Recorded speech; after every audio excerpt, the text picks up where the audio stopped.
Hello and welcome to Ellen Ruth Soap. I'm Ellen and today we are making a really fun soap. We're just at the cusp of springtime is coming.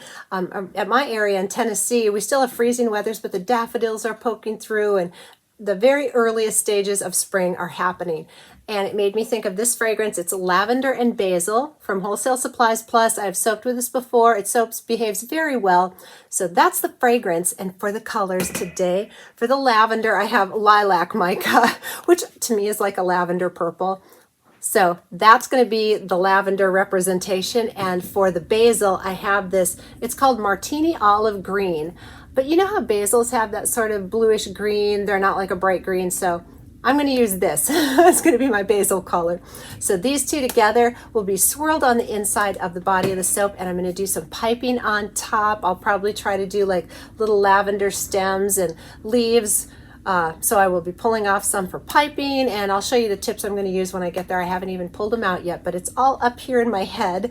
I want to do an aloe vera soap today because it just sounded green, and aloe vera is a plant, and it just had me thinking that way. So aloe vera is going to be the liquid portion in the soap today, and I think that is it. I'm going to get my hair pulled back and get all my soap stuff ready and get my piping tips and bags out, and let's make some lavender and basil aloe vera soap today. All right, it's additives time, and I'm going real simple here today. I'm not going to put colloidal oats in the soap today. I have a couple of friends that have oat allergies, and every once in a while I just like to make a soap without oats. That'll be the soap today. So I am going to add my 2 tablespoons of kale and clay in here. And then because this is an aloe vera soap, the aloe juice is already in the lye mixture. I use my aloe vera juice the same as water, so I just mix my lye crystals straight into it. I keep a big jug of aloe juice in the fridge so it is chilled. It's not frozen when I use it. And this is an aloe juice, not an aloe gel. When I use aloe vera gel, I do like the oil and method, I put it in the oils or after trace because it's thicker, it's more viscous, it's more of like a vegetable puree type additive. But when I use aloe juice, I treat it like water. So I've got the kale and clay here. I'm going to get it mixed up in a second. Let me show you what I got going on though. I have my lilac, which is representing my lavender mica dispersed in a little distilled water, and I have my martini green, and I added just a touch of this black pearl because I wanted it to be a little darker because basil has that darker tone to it, and I really like that color. So this is what I used, just a teeny little bit to kind of knock down the greeny green. Okay, so I've got my colors. Oh yeah, the piping tips. Let's talk about that. So I have a tiny little open hole, and this is a generic, I don't know what number it is, but it's a teeny little open hole that I am going to do some stems for my lavender. Then I'm going to switch this teeny little open hole over to my purple to do the lavender buds on the stems. And then I also have a leaf tip. Sorry. There we go. My little Atico leaf tip that I will do basil type leaves on the stem. So I'm kind of mixing basils and lavender together because of the fragrance. So all that being said, let me get this kale and clay mixed in here. I do have the fragrances already in here. This is a very well behaving fragrance. In fact, it decelerates trace. So I'm not worried about it being in here ahead of time. It gives you lots of time to play. It smells really good, kind of green. I don't know, even though this is a lavender basil, it's not like a cloying floral. It just smells very fresh. To me, it's more herby smelling. I like it. All right, let's get this blended up and we'll get moving forward.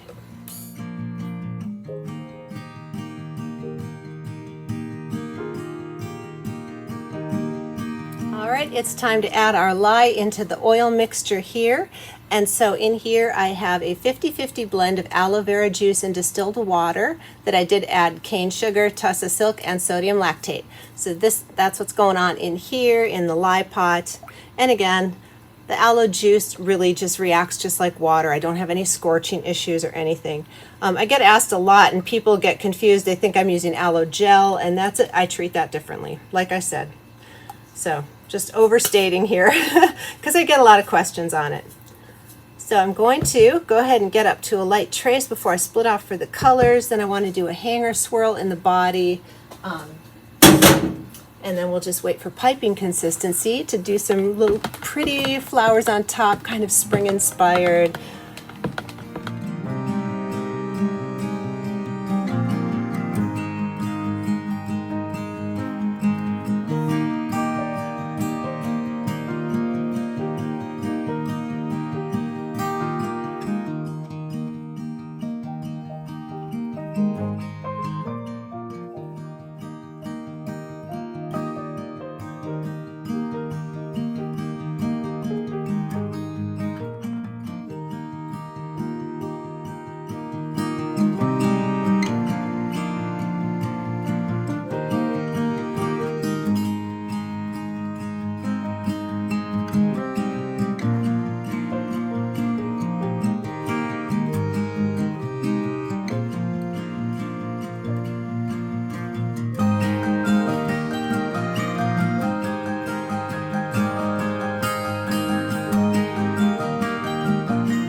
It's the next day. It's been almost 24 hours, and I am so thrilled with the top of this. Isn't that just pretty?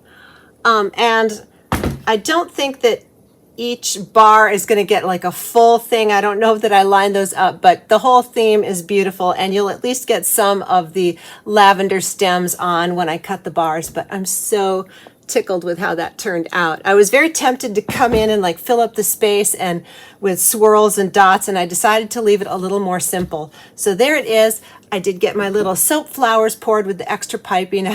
This is typical of me. I pulled off a little too much piping, but it never goes to waste. So let's get these out and see how these little flowers, oh, isn't that pretty?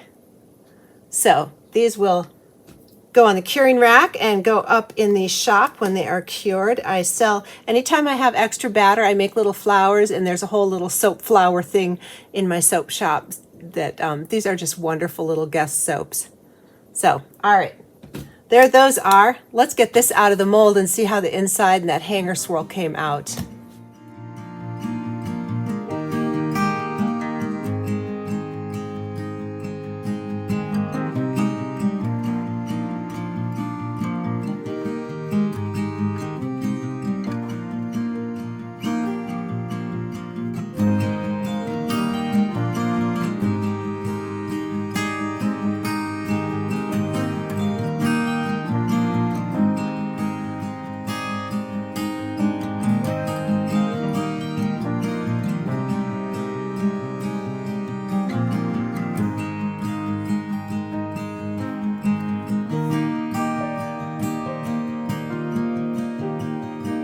We're back with the lovely Olga, and it's time to cut these bars.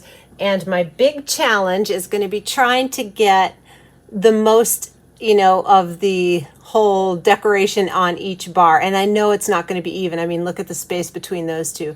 But I'm going to try. So that is going to be a challenge here. Let's just see how we line this up.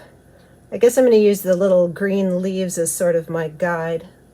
That's looking pretty good right about there. Sorry if my head's getting in the way. Go down just a little more. All right, we're gonna do it. Let's just cut right here.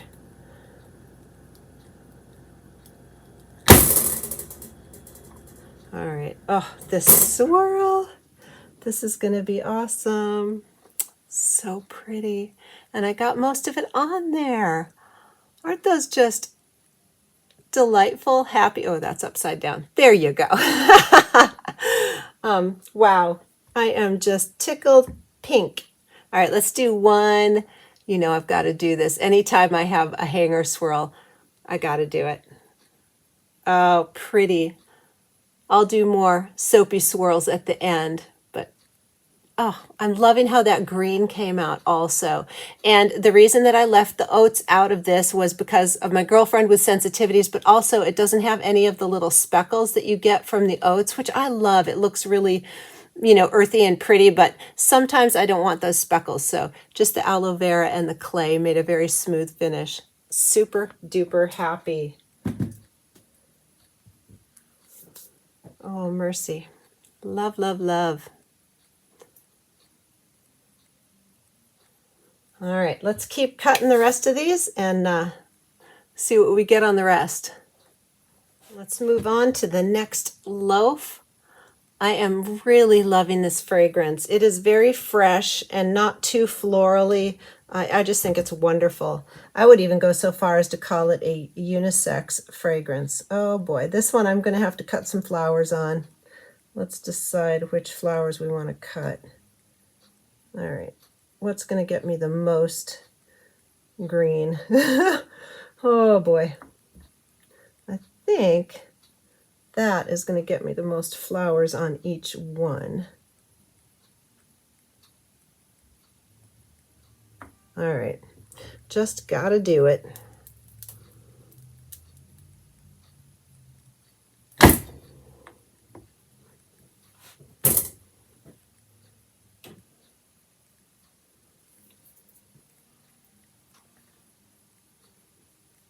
So it got lopped off a little, but you still get some lavender on top, and Gosh, that's pretty. These swirls. I'm pretty much loving everything about these.